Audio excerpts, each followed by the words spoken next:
បាទសួស្តីបងមានបងប្អូនយើងគាត់ខមមិនសួរពីរឿងការដាក់តាយូនេះបងប្អូនតាយូនេះថាបិទជាប់នឹងកធុងនេះឬមួយក៏យ៉ាងម៉េចហើយបងប្អូនមួយចំនួនគាត់ថាចង់មើលបាតខមមិនថាចង់មើលបាតធុងហ្នឹងអញ្ចឹងណាបងប្អូនហើយថ្ងៃនេះក៏យើងមកធ្វើវីដេអូដើម្បីឲ្យបងប្អូនបានឃើញអញ្ចឹងណាបងប្អូនដើម្បីបងប្អូនអស់ចម្ងល់ពួកខ្លះគាត់ឆ្ងល់អញ្ចឹងការបាតមិនមានដាក់ផុកដាក់អីអត់អីចឹងបងប្អូននេះ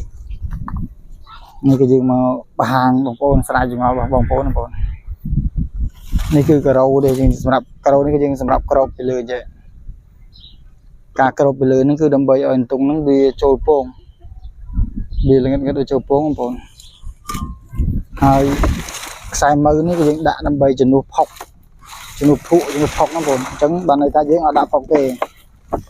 គឺយើងប្រើខ្សែមើនេះដើម្បីជំនួសហើយបាតអាងគឺយើងធ្វើនេះបងប្អូននេះគឺបេតុងបងប្អូនយើងចាក់ស៊ីម៉ង់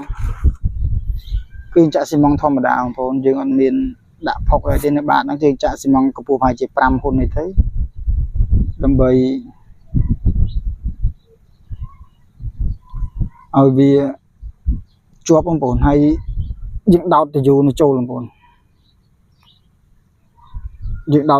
តតាយូចូលបងប្អូនតាយូនេះគឺយើងដោតទេបងប្អូនគឺយើងដោតភ្ជាប់នៅក្នុងហ្នឹងបងប្អូនគឺយើងមិនបិទកៅទេយើងដោតវាជាប់តែម្ដងអញ្ចឹងនៅពេលណាយើងដោតអញ្ចឹងយើងទុកឲ្យវារឹងទៅគឺវាអត់ទៅណាទេបងប្អូនយើងគៀកវាក៏វាអត់ទៅណាដែរហើយបាតវាគឺអញ្ចឹងបងប្អូនយើងអត់មានដាក់ភក់ដាក់អីទេធុងនេះគឺធុងដែលយើងបដោះកូនឈើបងប្អូននេះបាតយើងចាក់វាស្មើអញ្ចឹងទៅអានេះគឺបេតុងហើយតាយូនេះគឺយើងដោតជាប់ជាមួយនឹងបេតុងទៅហ្មងកម្រាស់5ហ៊ុននេះទៅដើម្បីឲ្យវាជាប់ល្អបងប្អូនបើវាស្ដើងពេកវាអត់ជាប់ល្អហើយយើងចោះរុនបែបនេះបងប្អូនរុនយើងចោះពីមុខបែបនេះនេះរុនយើងចោះវាទៅឲ្យធំមកពីរទៅហើយតាយូនេះក៏យើងចោះរុនដូចគ្នាណាបងប្អូនតិចដាក់តាយូនេះអត់ចោះរុននេះក៏កើតនេះតាយូនេះគឺចោះរុនបងប្អូនគឺយើងចោះរុនបែបហ្នឹងដើម្បីឲ្យទង់វាចូលតាមនេះទៅវាត្បល់ពងនៅក្នុងហ្នឹងឯងហើយមិនមែនតែនេះយើងធ្វើគឺធ្វើអញ្ចឹងទាំងអស់បងប្អូនមិនមែនថាធ្វើតែបង្ហាញទៅបងប្អូនតែមួយអត់ទេនេះគឺយើងធ្វើអញ្ចឹងទាំងអស់បងប្អូនបងប្អូនឃើញស្រាប់តែនេះយើងរើឡើងមកលើហើយដល់ពេលទង់វាចូលទៅនៅក្នុងហ្នឹងទៅវាពងនៅក្នុងហ្នឹងឯងបងប្អូនឃើញទង់នៅខាងក្នុងទឹកបងប្អូនមើលអត់ឃើញបងប្អូនមិនឆ្ងល់ថាដាក់ផុកដាក់ភក់អីអត់ទេធ្វើតែអញ្ចឹងឯងបងប្អូននេះបងប្អូនឃើញទង់នៅក្នុងកតោហ្នឹងតែនេះយើងរើបងប្អូនតារើអស់តារើចេញអស់ទុកវាខ្លះដើម្បីធ្វើជាជំរកវាបដាអញ្ចឹងយើងអត់តាមបានដាក់ជំរកវាទង់ហ្នឹងគឺយើងលែងបន្តពូជទេភាសាវាអស់ពងហ្នឹងបងប្អូនអញ្ចឹងយើងត្រូវដូរមេបាថ្មីទៅរើចេញថ្មី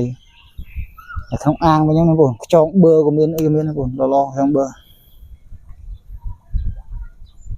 ពណ៌ឡើងលឿងល្អបងប្អូនណាបងថ្ងៃនេះវីដេអូនេះគឺមានតែប៉ុណ្្នឹងបងមកប្រាប់បងប្អូនដែលគាត់ចង់ដឹងចង់ឃើញអំពីបាតធុងបាតអាងយើងដាក់មេបាហ្នឹងធ្វើបែបមិនហ្នឹងបងជំរកធ្វើមិនហ្នឹងបងហ្នឹងបងបញ្ជាក់បងប្អូនបាតគឺយើងចាក់បេតុងកម្រាស់5ហ៊ុនតាយូក៏យើងកាត់ខាងក្រោមឲ្យមានប្រឡោះដាក់ខ្សែមើនេះគឺជំនួសផុកយើងអត់ដាក់ផុកទេយើងធ្វើបែបនេះគឺវាងាយស្រួលក្នុងការមើលថែតែគ្រាន់ថាអត្រាពងវាទាបជាងការដាក់បែបធម្មជាតិទេបងប្អូនបាទអរគុណបងប្អូនមានចម្ងល់ហើយអាចខមមិនសួរបន្ថែមអរគុណច្រើន